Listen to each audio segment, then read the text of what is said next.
Buenos días, amigos y amigas. Estamos en Cuestión de Enfoques por ICN, una nueva conciencia. Soy Miguel Calix Martínez. Estamos satisfechos, muy contentos de estar con ustedes nuevamente.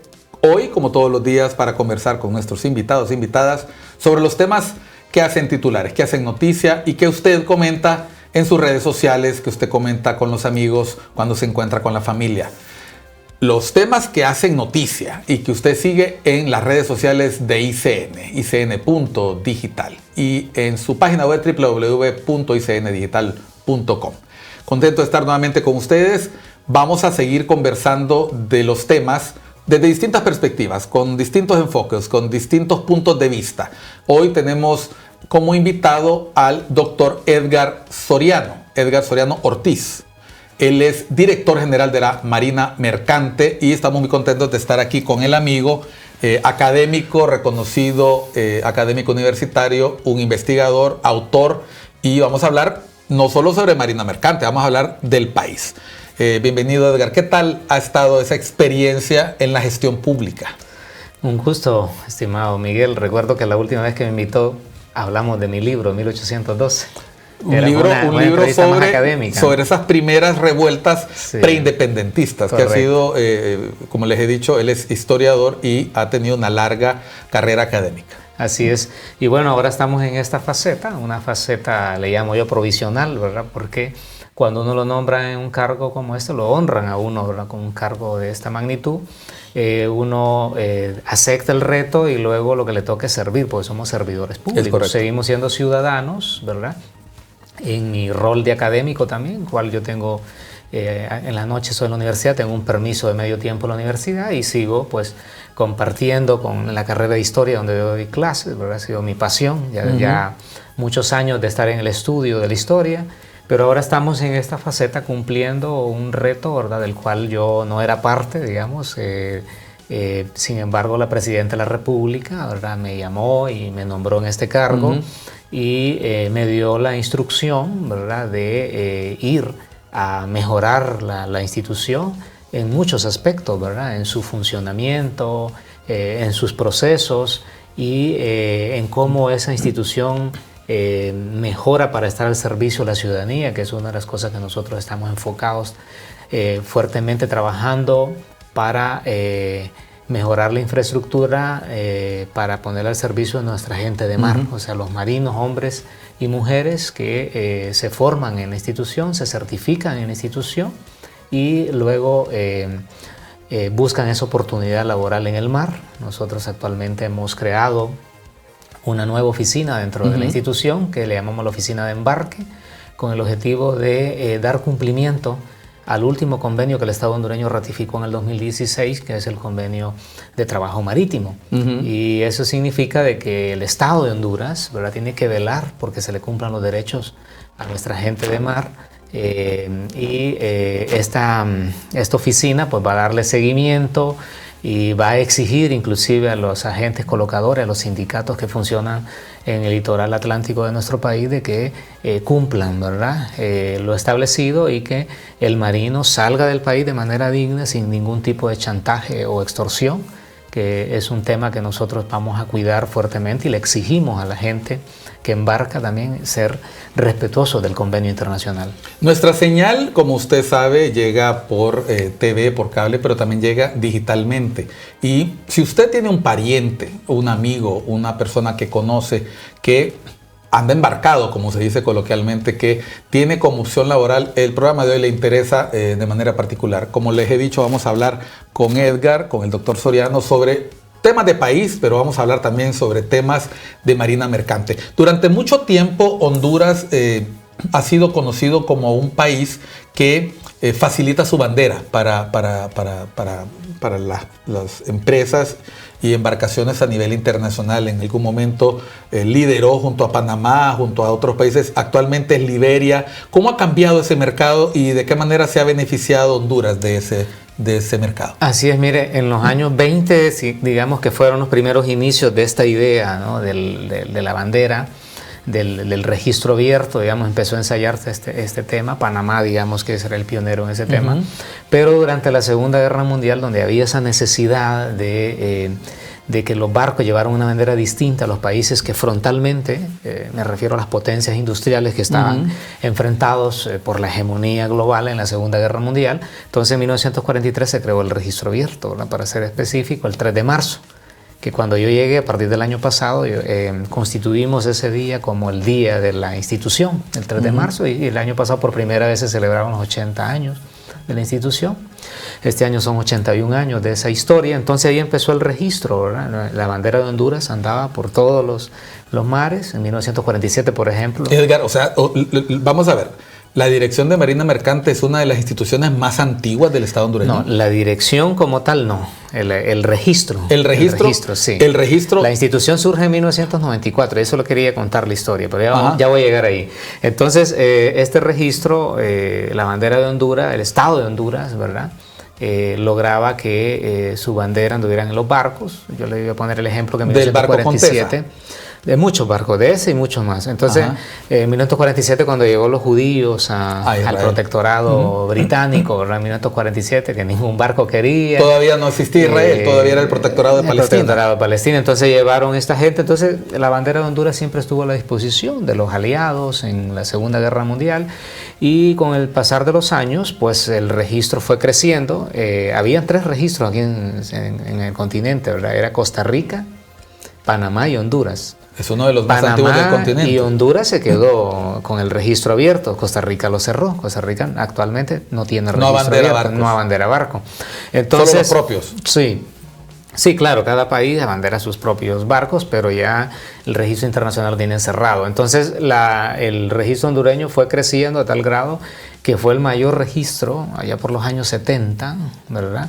Sin embargo, ¿cómo se manejaba? Se manejaba a través, lo que era Marina Mercante estaba ubicado dentro de las Fuerzas Armadas, dentro de la naval, ¿verdad?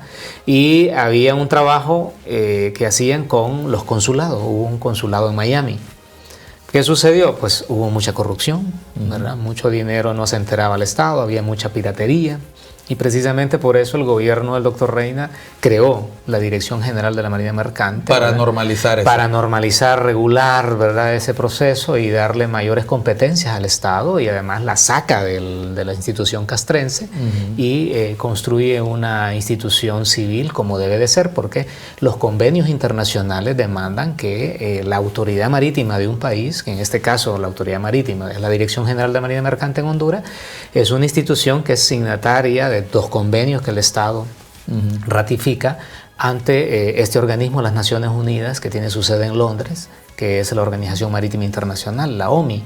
Entonces, la OMI alienta, ¿verdad?, que las autoridades marítimas pues sean estas instituciones que tengan esas competencias que para sean garantizar. Civiles. Son civiles, no son militares. Que lo militar es una cosa y la autoridad marítima tiene que ver con todos estos temas, seguridad en el mar, que cuando hablamos de seguridad no nos referimos que una embarcación tiene que ir con armas ni nada, no, seguridad se refiere a que el barco funcione adecuadamente, que su personal esté certificado, que se cumplan las reglas de navegación. Y de esa manera se evitan esas tragedias que a veces vemos en nuestras costas. Correcto. O cuando van sobrecargadas las embarcaciones o transportan material peligroso y no lo han declarado, etcétera. Lo interesante acá es que además del abanderamiento, tengo entendido, la dirección tiene un rol muy importante, y lo ha mencionado el señor director al inicio, es la parte humana. Hay mucho hondureño. Hablábamos antes del programa y me decía el doctor Soriano que un número aproximado de al menos 15,000 hondureños y hondureñas están en alta mar en este momento, trabajando y enviando recursos a sus familias. Sí. Bueno, para empezar quisiera decirle que son 4 grandes temas, digamos, que se manejan dentro de la Marina Mercante, que es la responsabilidad como autoridad marítima del país. Uno, pues el registro abierto que estamos mencionando. La otra son el tema de gente de mar, la formación y certificación de gente de mar. La otra es la seguridad marítima, ¿verdad? Que se había estado nuestras aguas jurisdiccionales, pues la autoridad marítima pues regula. Tenemos un sistema de monitoreo satelital, ¿verdad? Se llama análisis y control marítimo, donde podemos ver todo el movimiento en las aguas jurisdiccionales. Ahí mantenemos pues un trabajo en equipo con la naval, que es la que hace el papel de guardacostas. Con la Fuerza Naval, sí. Y el otro tema es tenemos una oficina que se llama la Oficina Ambiental Marítimo Portuaria, ¿verdad?, que se encarga de la protección de los recursos marítimos. Por ejemplo, si alguien va a construir sobre el lecho marino, un tipo de construcción. ¿Necesita una autorización de ustedes? Necesita un dictamen de Marina Mercante y luego proceder, que ese ha sido un problema, que muchas veces la gente no ha respetado esos procedimientos. Construye y después se dan cuenta que tenían que pagar un permiso. Exactamente, entonces esa es otra de las responsabilidades, son esas grandes 4 responsabilidades. Asimismo, tenemos el tema de las industrias marítimas auxiliares, que estamos intentando regular también todos aquellos actores, digamos, que operan en las zonas portuarias, que brindan, digamos, algún tipo de asistencia a las embarcaciones que llegan a nuestros puertos. Entonces son todas esas responsabilidades que nos hacen ser la Autoridad Marítima de Honduras, porque somos signatarios de los convenios internacionales. El MARPOL, que tiene que ver con el tema de la contaminación de buque agua, entonces también somos signatarios, por eso existe esta oficina de ambiental marítimo portuario. Entonces hay varios convenios, ¿verdad? El MLC, que es este que le mencionaba, el STCW, que es el de la formación y titulación de gente de mar, son todas esas responsabilidades. Ahora bien, en los últimos 20 años, el tema de la formación y titulación de gente de mar es uno de los temas más importantes y representan casi el 80% de la recaudación de la institución.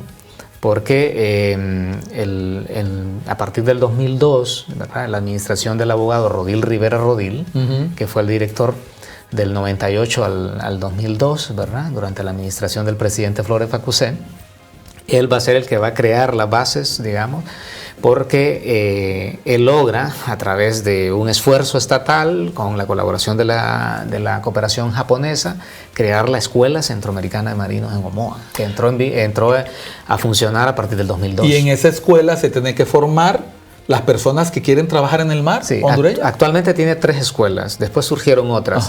En La Ceiba tenemos una escuela de marino un poco más pequeña, porque la grande es la de Omoa. La de Omoa nosotros le hemos estado invirtiendo recursos. El próximo viernes 9 vamos a inaugurar el primer simulador contra incendios aquí en Honduras, marítimo, ¿verdad? Un costo de $1 millón de lempiras, aunque ya los contenedores los tenía la institución. Simplemente el coste es en la organizar toda la estructura. Es como simular un barco. Entonces le estamos poniendo el nombre de Coquimbo, por cierto, que es el barco que trajo a los morazanistas después de la ejecución de Morazán en el 42. Entonces esa escuela, igual la de La Ceiba, y aquí en la oficina central, en el Boulevard Suyapa, funciona SECAMAR, ¿verdad?, que es la escuela para la zona centro, oriente y sur.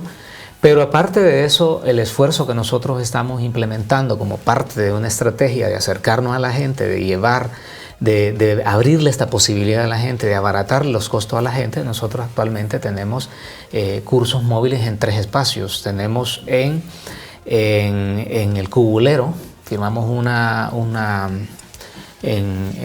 firmamos un convenio con el alcalde Tinito Manzanares del municipio de Alianza en el departamento de Valle, y ahí tenemos un espacio muy importante, ¿verdad? Son cientos de personas que se están formando ahí a través de lo que llamamos cursos móviles. Tenemos el más reciente, que lo iniciamos el 8 de diciembre, mediante también un convenio con la Municipalidad de San Francisco de Ojoa y la Fundación ALE. La Fundación ALE ha prestado unas instalaciones, ahí tenemos también otros cursos móviles, y los de las Islas de la Bahía, ¿verdad?, que son los que se han mantenido siempre, que siempre han funcionado en Roatán, pero que este año 2023 lo ampliamos, ¿verdad?, ante la solicitud. Nosotros nos hemos reunido con los alcaldes del departamento insular, porque Islas de la Bahía es un departamento de marinos. Edgar, ¿cuál es la demanda? O sea, vamos a ver, la gente que busca trabajo y está interesada en obtener empleo, ¿qué ventajas, qué oportunidad puede encontrar en estas escuelas para las personas que están viendo el programa? Quieren obtener trabajo, no le tienen miedo al agua, saben nadar, no necesariamente tienen que ser personas que viven en las costas. De hecho, muchas de las personas que trabajan en alta mar no son ribereños, no son costeros. ¿Qué pueden encontrar? ¿Qué oportunidad pueden encontrar en estas escuelas? Y fíjese que usted mencionó un buen punto, porque yo lo he platicado con muchos alcaldes, inclusive con el presidente de Lamón lo platicamos la vez pasada. Yo le decía a algunos alcaldes, ustedes perfectamente pueden becar un pequeño grupo de jóvenes y los pueden mandar a Omoa o a la escuela que les quede más cerca de las 3 que tenemos, o en los mismos puntos donde tenemos los cursos móviles. Porque mire, el costo que tiene que pagar un marino, digamos, o un principiante que va a empezar, que tiene como requisito inicial ser mayor de 18 años, saber nadar, que son los primeros 2 requisitos, y tener un nivel de escolaridad superior al 6º grado. Esta persona necesita aproximadamente unos 5.500 lempiras, que son $250, una cosa así, más o menos aproximadamente. Quizá un poquito menos, y eso está subvencionado por el Estado, porque si se le diera un curso de manera privada, todos estos cursos, que son todos los 5 cursos básicos iniciales, están arriba de los $1.000, ¿verdad? En el mercado internacional, pero como está subvencionado, solo se paga 5.500, ahí le incluye el libro de marino, ahí le incluye la certificación dentro de ese paquete. ¿Por qué nosotros los hacemos los móviles? Porque así a ellos les abaratamos que tengan que pagar un hotel cuando vienen a recibir los cursos. Móviles nos referimos a que se pueden desplazar a alguna zona del país para dar el curso. No, los cursos móviles nosotros tenemos en Cubulero, porque en el sur no hay escuela. Entonces, exactamente. En el Cubulero, pues para que nos ubiquemos, queda más o menos a una media hora, es cerca. Lo que pasa es que hay un tramo de calle de tierra, aunque tengo entendido que ya va a venir el proyecto de pavimentación, que es la calle que va hasta la costa de los Amates. Ahí pues es un lugar de marinos y ahí tenemos esos cursos. Ahí se beneficia a la gente de Aramecina, de Huascorán, de San Lorenzo, de Nacaome, toda esa zona. No tienen que venir hasta Tegucigalpa, ¿verdad? Y pueden ir a cursar ahí. Y lo mismo con este proyecto de San Francisco de Yohoa, es también toda la gente de Yohoa, alrededor del lago de Yohoa, del sur de Cortés, de Santa Bárbara, les puede quedar más cerca ahí y no tienen que moverse hasta Omoa. La inversión monetaria es 5.500 y la inversión en tiempo. En tiempo, si se saca de manera sistemática, en menos de 3 meses se hace todo el proceso. O sea, en menos de 3 meses una persona que quiere dedicarse a un trabajo en el mar puede estar formada y certificada por lo menos al nivel básico de marino. Lista. Entonces ahora nosotros también tenemos un convenio con el INFOC, hemos estado platicando con el INFOC, estamos construyendo una sinergia. Por ejemplo, nos alegra que ya el INFOC tenga los cursos de inglés móviles en la zona del Cubulero, porque a diferencia de los isleños de Islas de la Bahía, que son bilingües, exactamente. En el caso del sur, pues la gente no es bilingüe, entonces hay que apoyarlo en esa parte, porque la gente que habla inglés, una vez que las navieras buscan los perfiles, eso es una ventaja. Ellos llevan una gran ventaja. Una persona que es bilingüe lleva una ventaja sobre los que no son bilingües. Lo que pasa es que del sur hay mucho marino que va a trabajar a las embarcaciones de pasaje en el Mediterráneo español.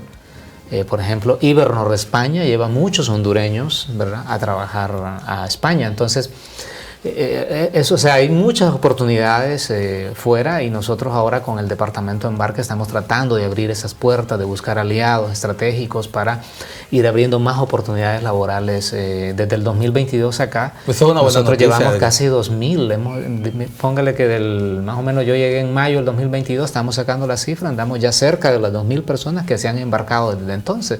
O sea, personas formadas recientemente y que han obtenido una oportunidad de empleo gracias a las gestiones que se están haciendo desde la dirección. Correcto. Y entonces tenemos ese trabajo en equipo. La cooperación estadounidense nos ha colaborado en este esquema, porque recordemos que las embarcaciones, los cruceros estadounidenses demandan pues de tener un personal.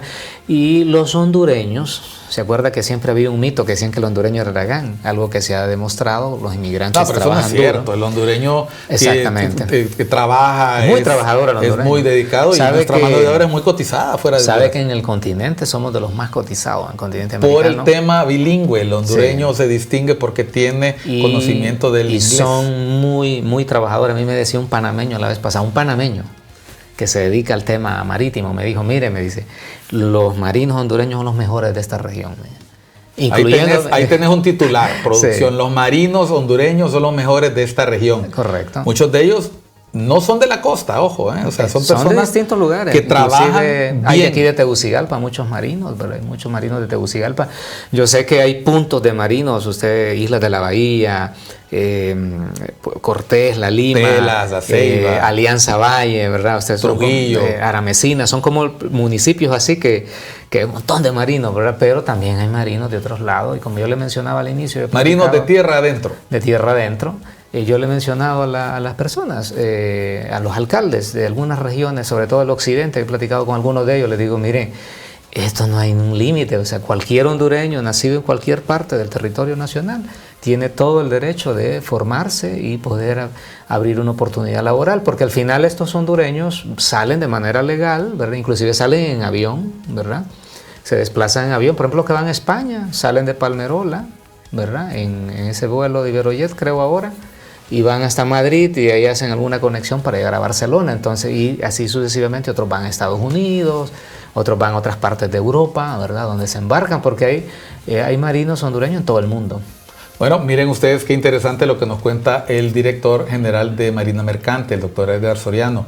El marino hondureño está entre los mejores del planeta. Está en el número 10, está entre los 10 mejor rankeados, ¿verdad? En la lista número 1 es Filipinas, ¿verdad? Hay 600.000 filipinos navegando en el mundo.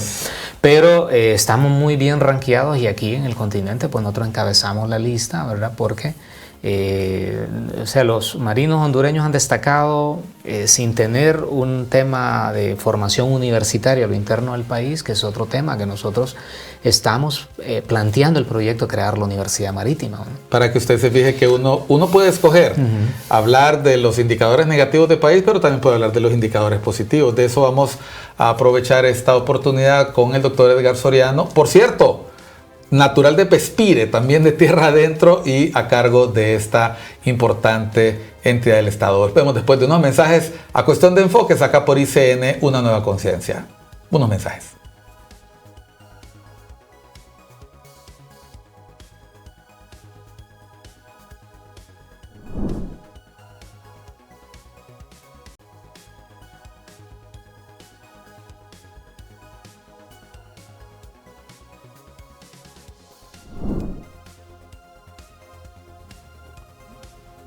Seguimos en Cuestión de Enfoques por ICN, Una Nueva Conciencia. Hoy con el doctor Edgar Israel Soriano Ortiz. ¿Lo dije bien? Sí. Ok.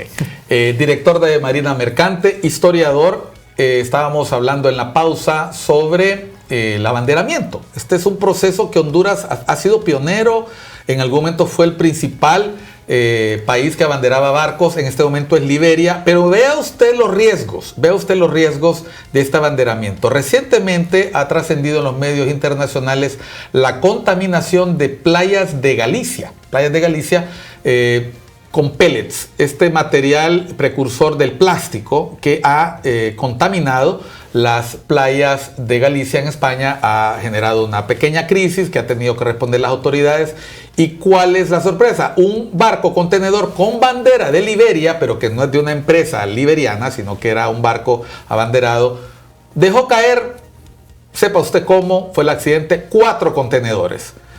Uno tenía salsa de tomate, otro tenía piezas mecánicas, el otro no me acuerdo, pero había uno que tenía bolsas de pellets. Y estos 25 kilos que se escaparon del contenedor han terminado en alta mar. Algunas bolsas completas y otras han contaminado las aguas. Un problema ambiental, un problema para el turismo. Los españoles en esta zona viven de sus playas, viven de esta actividad turística y ha motivado una reacción institucional de las autoridades, pero también un escándalo a nivel público. Y todo el mundo habla de la bandera de Liberia, que es el principal abanderador de barcos. Recientemente, Edgar, hemos tenido algún incidente en el que se haya visto involucrada la bandera hondureña. Y lo pregunto porque, así como mencionamos cómo la bandera hondureña en los años 40 permitió trasladar refugiados al protectorado de Palestina, razón por la cual al menos un buque, el Contesa, está en un museo con ese reconocimiento al Estado de Honduras en este apoyo a la naciente Estado de Israel. Hemos visto también que de los puertos hondureños pasan barcos que tienen banderas de otros países y que terminan con cargamentos de sustancias ilícitas o fentanilo o drogas, etcétera, y todo el mundo se fija en la bandera. ¿Hasta dónde llega la responsabilidad de la bandera, el barco que utiliza la bandera y el estado que embarca o desembarca? Así es, mire, la Organización Marítima Internacional pues ha ido generando procesos de asistencia técnica con las autoridades marítimas, ¿verdad? Sobre todo en este caso específico con los países que tenemos registro abierto. Nosotros recibimos asistencia técnica. Yo en el mes de noviembre me reuní con el secretario general de la OMI en Londres y con el embajador Romero, ¿verdad? Y una de las cosas que nos garantizaron pues es seguir manejando esa asistencia, que aquí se canaliza a través de un mecanismo que le llamamos la ROCRAN, ¿verdad? Que de la COCATRAN, que es la Comisión Centroamericana de Transporte Marítimo, y el objetivo pues es seguir mejorando nuestras capacidades reguladoras como autoridad marítima del país. Yo creo que se ha avanzado mucho. Desde el primer convenio que se creó después del accidente Titanic en 1912, se creó el SOLA, que es el de seguridad marítima, y con el tiempo fueron surgiendo todos los convenios que tenemos ahora. Lo que pasa que la garantía que una autoridad marítima garantiza, por ejemplo nosotros en los puertos internacionales tenemos 4 puertos internacionales y se hace la inspección del Estado Rector del puerto. ¿Cuáles son los 4 puertos internacionales de Honduras? Roatán, Castilla, Puerto Cortés y San Lorenzo. Ok. El ENECAN de San Lorenzo.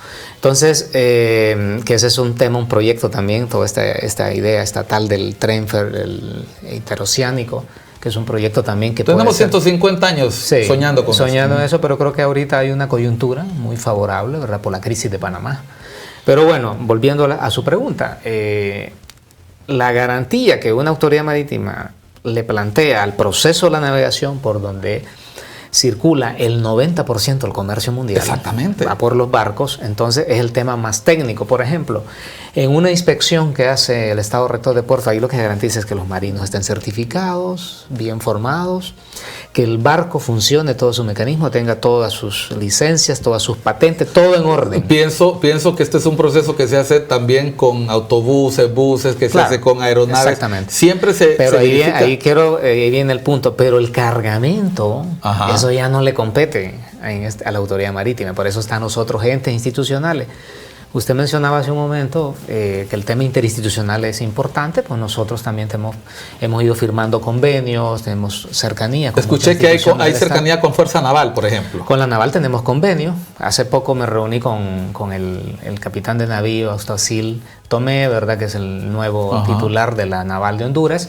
Pues tuvimos una reunión de trabajo hace 2 semanas específicamente, donde estamos planeando todo. Vamos a volver a firmar un nuevo convenio, ¿verdad? Incluyendo otros temas que no estaban en el convenio anterior. Entonces, el trabajo interinstitucional nos permite, ¿verdad?, que el flujo de información circule en los momentos adecuados y que todas las instituciones se involucren, porque la contaminación de contenedores es un proceso que no solo existe en esta región, existe en todo el mundo, ¿verdad? Y eso son todas las autoridades competentes relacionadas con el tema de inteligencia, la policía, ¿verdad?, las guardias costeras, digamos, todas hacen su papel en este proceso. Ok, la interacción aquí es con Fuerza Naval, Servicio de Administración de Rentas. Claro, la aduana, policía. La Secretaría de Salud también, ¿verdad? Ajá, sí, porque hay un tema, hay también el tema de la Secretaría de Agricultura con el tema fitosanitario. El ARSA, por ejemplo, ¿verdad? Recuerda el tema de los sanitarios importantes. Exacto, también. Recuerde que los barcos históricamente, en toda la historia de la humanidad, han sido portadores, ¿verdad? Aquí es la ventaja, mire la ventaja de tener un historiador aquí. La peste negra no se puede explicar sin las ratas que venían en los barcos, ¿verdad? Y que han sido por excelencia la fuente de información. Bueno, la pandemia, los trenes, los aviones. El primer caso de COVID en Honduras fue por una inmigrante, bueno, el caso registrado, el caso 0, una inmigrante temporal que venía de España. Entonces, esto es importantísimo. Ahora, Marina Mercante, cuando pasa un incidente de este tipo y está la bandera hondureña, ¿cuál es el plan de crisis? No, mire, hay un procedimiento legal. Por ejemplo, si un barco anda con bandera hondureña y es capturado en Sudamérica o en África, son las autoridades de ese país los que van a hacer el procedimiento, ¿verdad? Pero es mala noticia, es mala publicidad para el país. Es mala noticia, pero con cierta relatividad, ¿verdad? Porque, como le digo, está muy clara las reglas de que el abanderamiento es un proceso jurídico, ¿verdad?, que está amparado en el convenio internacional y que nuestro registro abierto, como el registro de Panamá o el de Liberia o el de Malta, hacen ese procedimiento. Si un barco se contamina o lleva una carga, pues se hace una investigación para ver si el capitán tuvo responsabilidad. Difícilmente los capitanes se involucran ahora directamente porque, mire, un capitán de barco gana muy bien y no va a comprometer su carrera por un pequeño soborno, pero muchas veces los contaminan, a veces en los mismos puertos, ¿verdad? Hay una contaminación que está fuera del alcance del capitán y del mismo armador, que es el dueño del barco. Cuando nos referimos a contaminación es la introducción de cualquier material no autorizado. Exactamente, eso le llaman contaminación, o sea, contamina un contenedor, ¿verdad? Entonces, esos son un proceso bien complejo, ¿verdad? Que los entes de investigación en el determinado lugar donde se captura van a tener que hacer ese procedimiento, o las agencias de inteligencia internacional que colaboran en temas de drogas, pues usted tiene la DEA y otras instituciones de inteligencia internacional. Entonces, tienen que hacer todo el proceso de investigación y no necesariamente un contenedor que vaya contaminado un barco ha sido responsabilidad del dueño del barco. Así es. Entonces, es un tema bien complejo eso, y entonces la bandera no sale comprometida. Si hay un proceso que el barco sí tiene responsabilidad, entonces lo que se hace es un procedimiento de baje de bandera. El Estado le quita la bandera a ese barco, porque ese barco va a entrar en un proceso de sanción. ¿Han quitado banderas ustedes en la administración de Edgar Soriano? Sí, hubo un proceso, ¿verdad? De una embarcación sudamericana, hubo un proceso también. ¿Andaban mal portados? Creo que tenía que ver con tráfico de combustible, ¿no?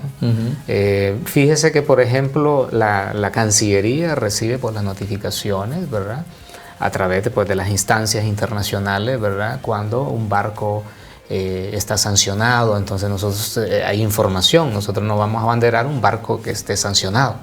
Entonces ahora la ventaja de esta época es que la información está automatizada. Y fluye más rápido. La Autoridad Marítima de Honduras, a través de todas nuestras plataformas, tenemos convenios bilaterales, por ejemplo, con Estados Unidos. Somos parte de Viña del Mar, ¿verdad?, que es una responsabilidad que tenemos en la región, de que todas las autoridades marítimas del continente pues brindan información y viceversa, ¿verdad?, con las otras autoridades marítimas. Todo esto para tener un mayor control, ¿verdad?, del proceso de navegación y garantizar la seguridad de las personas que se transportan en los barcos. Creo que el último siglo ha mejorado bastante. Los accidentes siempre van a existir, como el que usted mencionó. Hace poco también se quemó un barco en las costas de Noruega que llevaba automóviles. Creo que un automóvil de estos de eléctricos provocó el incendio. Y ahí estuvo como 2 semanas ardiendo en fuego aquel enorme barco ahí en las costas de Noruega. O lo que pasó con el Costa Concordia. Que el Costa Concordia es un caso paradigmático, por Fíjese cierto. que el Costa Concordia sucedió 100 años después del Titanic. El Titanic fue en 1912, el Costa Concordia en el 2012. Y murió un montón de gente. Murió un montón de gente. Y por cierto, los marinos hondureños fueron condecorados porque resaltaron, ¿verdad?, en su trabajo de rescatar gente, ¿no? Oigan qué bonito eso. Sí. O sea, los marinos hondureños que ya destacan como de los mejores en la región, en el caso, en la crisis, en la tragedia del Costa Concordia, hondureños brillando en el extranjero, sí, por su capacitación y por su valor. Fueron condecorados muchos marinos hondureños, ¿verdad?, porque salvaron a muchas personas, ¿verdad?, de un ahogamiento, mientras el capitán, que era italiano, que fue el culpable del accidente, ¿verdad?, salió huyendo y creo que actualmente sigue preso 10 años después. Porque el capitán es el último que abandona el barco, como se dice. Y este fue el primero. Y este fue el primero que salió corriendo. Sí. Vamos a volver después de una pausa. Estamos hoy con el director general de Marina Mercante, el doctor Edgar Soriano, conversando sobre aspectos que seguramente usted lee y que podrían en algún momento involucrar a nuestro país de manera negativa. Recientemente, acaba de decir el doctor Edgar Soriano, tenemos excelentes marinos, ponen la cara y dejan en alto el nombre del país. Volvemos a Cuestión de Enfoque, Experiencia en una nueva conciencia.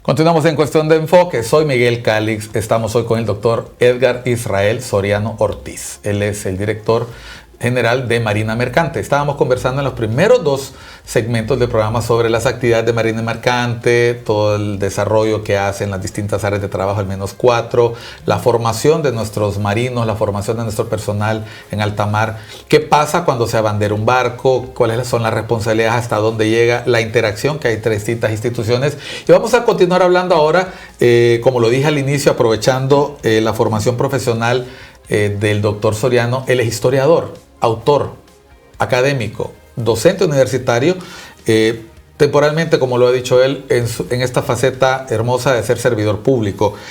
La historia ocurre 2 veces, la primera vez como una gran tragedia y la segunda como una miserable farsa. Esa es una frase de Marx. Se cumplen 100 años de la guerra civil, de la cruenta guerra civil que literalmente partió la historia de Honduras. Sí. Porque a partir de ahí cambian muchas cosas en este país. Se cumplen 100 años. En los últimos días, Edgar, hemos podido ver los ánimos caldeados en el Congreso Nacional, cierre de legislatura, gente agrediéndose físicamente, sangre corriendo en el Congreso. Yo le comentaba a alguien cuando vi eso, solo hubiera faltado que entrara la policía y se lo llevara preso, como se lo llevó Lee Christmas en 1904 a los diputados opositores. 100 años después de la Guerra Civil de 1924, aprovechando esa pasión, ¿qué tanto hemos avanzado los hondureños en cuanto a tolerancia política? ¿Qué riesgos se corren? ¿Preocupaciones, esperanzas? ¿Qué te inspira este evento? Yo creo que en la misma génesis de la construcción o el inicio de la edificación, mejor dicho, de lo que es la República de Honduras, se careció siempre de acuerdo de gobernabilidad, de pactos de gobernabilidad, y yo creo que en este momento también vivimos esa situación porque se fracturó, digamos, la posibilidad históricamente de construir una institucionalidad. Así que rescatar la institucionalidad pública en Honduras va a costar mucho, ¿verdad? Porque hay muchos intereses, hay muchos sectores que coexisten en toda esta dinámica. Muchas veces no los vemos, porque nosotros vemos lo que usted dice que pasa en el hemiciclo, el conflicto, pero hay que ver lo que está atrás de lo que nosotros vemos, lo que se llaman poderes fácticos, ¿verdad? Son fuerzas que están ahí, que defienden intereses y que muchas veces evitan cualquier proceso que conlleve al cambio. Entonces, esas contradicciones van a seguirse manifestando mientras el país no logre consolidar una nueva estética de hacer política, porque la estética de 1924 sigue latente, por supuesto, 100 años después. El caudillismo, se habla abiertamente del caudillismo en todas las fuerzas políticas, no solamente en las más nuevas, en las antiguas. El caudillo en los pueblos, la figura política en el municipio, en la región, sigue prevaleciendo. Es que si hay un tema también de la legalidad, de la ley, ¿verdad? O sea, ha habido una resistencia histórica a respetar la ley, a respetar los procesos, y eso es un tema muy duro, ¿verdad?, en la construcción. Lo que sí es claro que le puedo decir como ciudadano, y usted sabe que yo he tenido posiciones políticas muy claras, es que el 28 de noviembre del 2021 hubo un voto de castigo, un voto hacia el cambio. Ahora, ese cambio tenía forzosamente que pasar por un proceso azaroso, que lo que esperamos todos los hondureños, más allá de mi investidura como funcionario, soy ciudadano, porque yo soy muy claro en esto. O sea, tengo una responsabilidad momentánea, ¿verdad? Pero el ejercicio de la ciudadanía es algo que nosotros vamos a ejercer siempre, y nosotros lo que aspiramos es que se logre construir un nuevo Honduras, una nueva estética del funcionamiento institucional, donde el funcionario público entienda que tiene límites en el manejo de los recursos públicos, el no caer nuevamente en lo que pasó tiempo atrás, años atrás, que era el drenaje descarado de los fondos de las instituciones. Creo que es a veces muy engorroso cuando vemos todos los procesos, todas estas oficinas que fue creando el Estado y que no se cumplían o que buscaban la manera de saltar esos procedimientos. Yo creo que es hora que tenemos que cumplir los procesos de ley, ¿verdad? Aunque nos tilden de que vamos muy lento en la ejecución presupuestaria, es que yo lo estoy viviendo ahora, ¿verdad? Hay muchos procesos de licitación que uno tiene que cancelar y uno dice, lo voy a cancelar. No hubo suficiente. Es bien complejo. Y te atrasa la ejecución. Exacto, pero no puedo saltar los procedimientos porque después entonces vienen las consecuencias. Nosotros tenemos que entender de que en primer lugar tenemos que respetar los procesos, y en la medida que logremos avanzar hacia construir ese nuevo Estado y que las fuerzas políticas entiendan que juegan un papel que el electorado les da, y que los padres de la patria, que son los congresistas, ellos representan el pueblo. Entonces ellos tienen que llegar a entender de que ellos representan a los sectores, pero no pueden representarse a sí mismos o a sus intereses o a sus miedos por ciertas prácticas que pudieron haber cometido ilegales, que los ponen en riesgo y que busquen blindarse. Entonces no podemos nosotros avanzar bajo esta lógica, sino en la lógica que construyamos una república de leyes, una república de derechos, de derechos para la ciudadanía, donde las instituciones trabajen en el beneficio de la ciudadanía y no en beneficiar a pequeños grupos o personas que entiendan que las instituciones son una beca para irse a enriquecer. En 1924 llama mucho la atención, el conflicto se prolongó por prácticamente 10 meses y fue necesaria la intervención de un árbitro. El árbitro y amigable componedor, no siempre amigable, del norte, de los Estados Unidos. También ocurrió así antes, en tiempos de Bertrand. Un barco de guerra para sentarse y parlamentar. Milwaukee. El Milwaukee y luego fue el Dakota, pero el asunto es siempre un barco o una embajada o una hacienda, un lugar para ponerse de acuerdo. Los acuerdos para poder construir el país que deseamos, así como se conmemoró el Bicentenario y fue un momento para ver hacia atrás y ver lo que habíamos logrado. 100 años después de la Guerra Civil vemos que persisten una serie de problemas. Sin embargo, la institucionalidad de la que hablaba Edgar Soriano, cuando estábamos hablando en el primer segmento, segundo segmento, salió a relucir el nombre del abogado Rodil Rivera Rodil, por ejemplo, del gobierno del doctor Reina y las acciones que se fueron y se continuaron haciendo en otros gobiernos. Hoy la Dirección de Marina Mercante se beneficia de lo que se hizo bien y se ve afectada por lo que se hizo mal. Cuando nosotros vemos la evolución del Estado hondureño en esos 100 años, hoy vemos que hay una diferencia muy importante entre aquel país y el de ahora. Ya no solo son dos fuerzas políticas las que están contendiendo, hay más fuerzas políticas. Sin embargo, cuesta ponerse a dialogar y yo en algún momento en mis escritos en el diario he mencionado que pareciera que estamos empeñados en volver a recrear el cuadro de Pablo Zelaya Sierra, de hermano contra hermano. Cuando yo veo los reclamos que existen desde los colectivos de libertad y refundación hacia sus autoridades porque no hay empleo y luego las respuestas variadas por parte de los funcionarios tratando de explicar que hay normas, que hay legalidad y que no se puede crear empleos donde no hay manera de despedir gente, pareciera que estamos siempre al borde de la ingobernabilidad.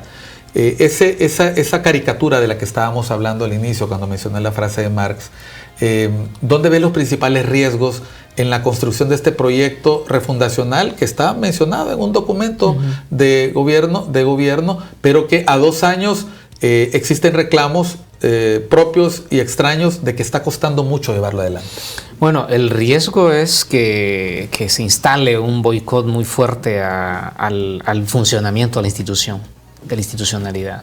Porque uno de los problemas que ha tenido el país es que la institucionalidad no ha funcionado adecuadamente, ¿verdad? Que hemos tenido un Estado muy robusto en su aparato, digamos, militar, policíaco, pero que también ahí ha sido incapaz de generar una gobernabilidad. Y en la parte de cobertura social una debilidad enorme, ¿verdad? El tema del espectro educativo, de la salud, del acceso al trabajo, es un tema muy complejo porque también hay que entender que somos un país periférico, ¿verdad? Con mucho potencial, pero nuestros recursos también fueron comprometidos a intereses externos o a capital sindicado, ¿verdad? Con gente de adentro y gente de afuera. Entonces ha habido, digamos, una posición de enriquecimiento, una posición limitada de pequeños grupos de utilizar el Estado para beneficios de propios y extraños, ¿verdad?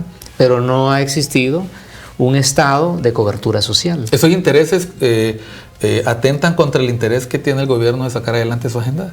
Claro, porque el primer lugar es el funcionamiento institucional, ¿verdad? Que se consolide la institucionalidad. Yo creo que el gran reto que tiene el actual gobierno y los sucedáneos es consolidar una institucionalidad que opere de manera distinta, que entienda que los funcionarios públicos no se reparten las instituciones para beneficio de grupos empresariales o para beneficio del enriquecimiento ilícito, que ha sido una norma aquí.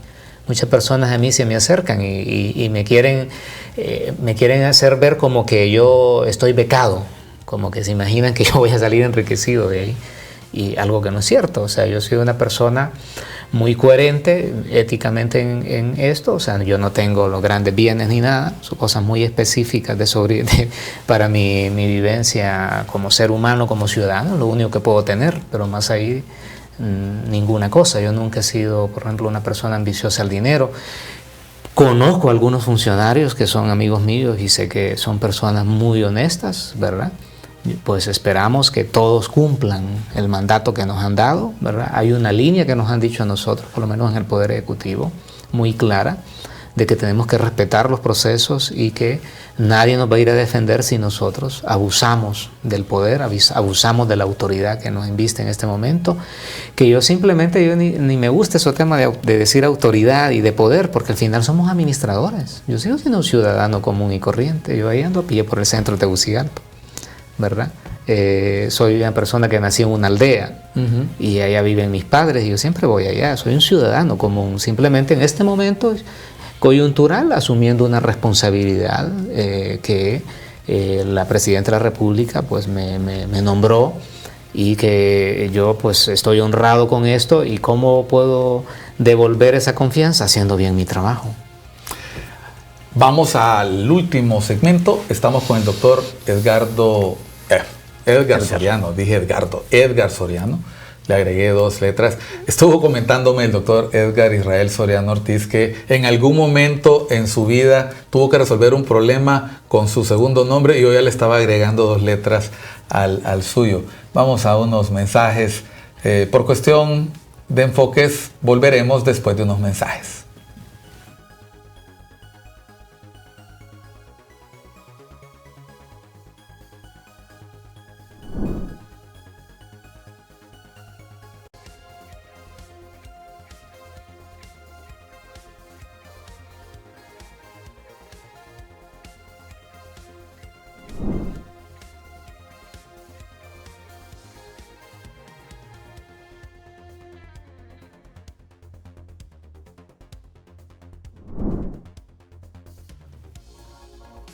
Entramos al segmento final de Cuestión de Enfoques. Estamos en ICN, Una Nueva Conciencia, con el doctor Edgar Israel Soriano Ortiz, director general de Marina Mercante.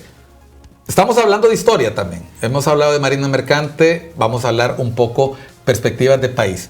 Estamos con retos importantes para el segundo periodo, el segundo mandato, segunda parte del mandato de la actual administración.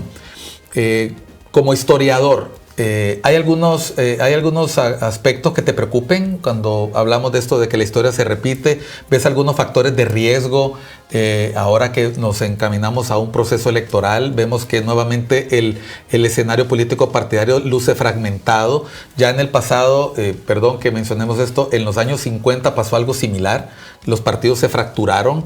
En algún momento en los 70 el Partido Liberal se fracturó. Hemos visto que de cara al proceso electoral pareciera que la división, incluso Libertad y Refundación no está exento de eso, pareciera que la falta de acuerdos, la imposibilidad de dialogar, de ponerse de acuerdo, es la dinámica de todas las fuerzas políticas y sociales en el país.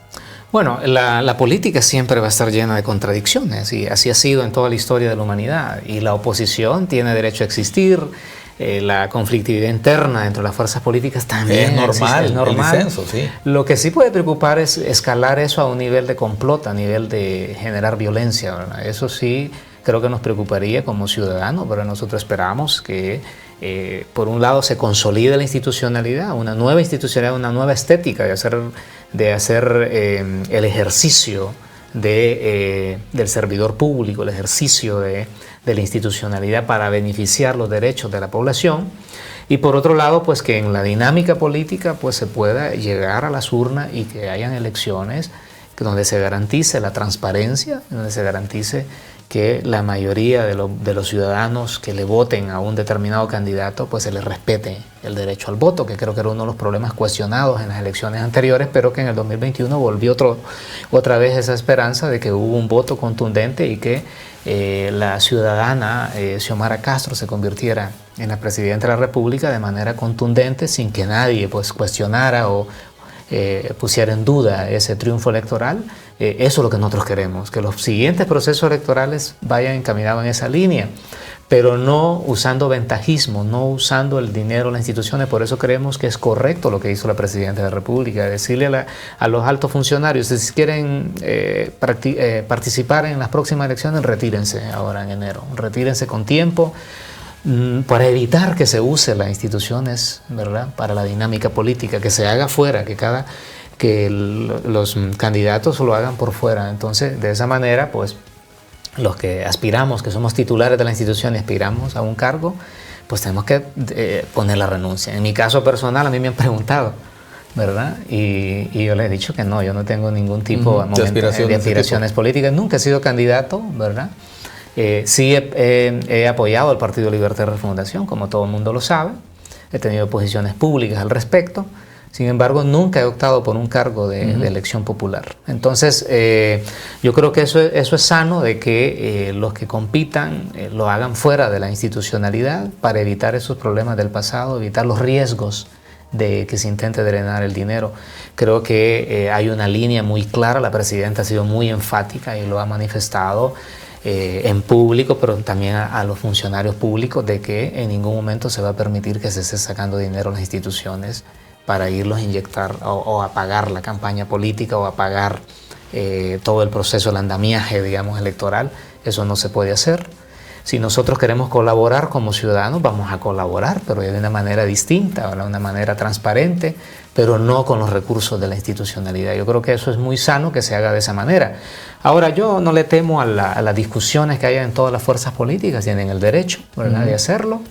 Simplemente lo que esperamos es que se respeten las reglas del juego, ¿verdad?, y que las nuevas autoridades los próximos 4 años, a partir del 2026, sean elegidas como debe de ser, ¿verdad?, en todos los niveles, ¿verdad?, no solo en el nivel de la presidencia, sino también en el nivel de alcaldes, en el nivel de diputados, que es un tema ahí también bien escabroso, de cómo se maneja toda la dinámica política, ¿verdad?, en el sector de los diputados y también de los alcaldes. Muchos se han perpetuado ahí en los cargos, utilizando los recursos públicos para garantizar el control del electorado.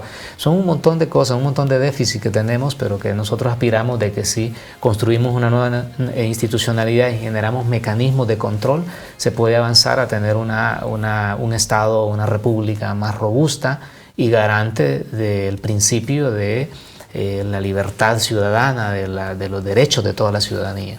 Bueno, han escuchado ustedes al historiador Edgar Soriano. Él, actualmente servidor público en la Dirección General de Marina Mercante. Hemos hablado sobre Marina Mercante, hemos hablado sobre la historia del país, cómo esto en estos días tiene o no impactos en la forma en que hacemos política y los riesgos que tenemos que evitar. Tenemos que llegar a elecciones en el 2025 y todo el mundo tiene que confiar en el resultado. Gracias, doctor. Gracias a ustedes que han estado pendientes de la señal de ICN, Una Nueva Conciencia. Vamos al noticiero, vamos a ver y escuchar las noticias por su canal ICN, Una Nueva Conciencia.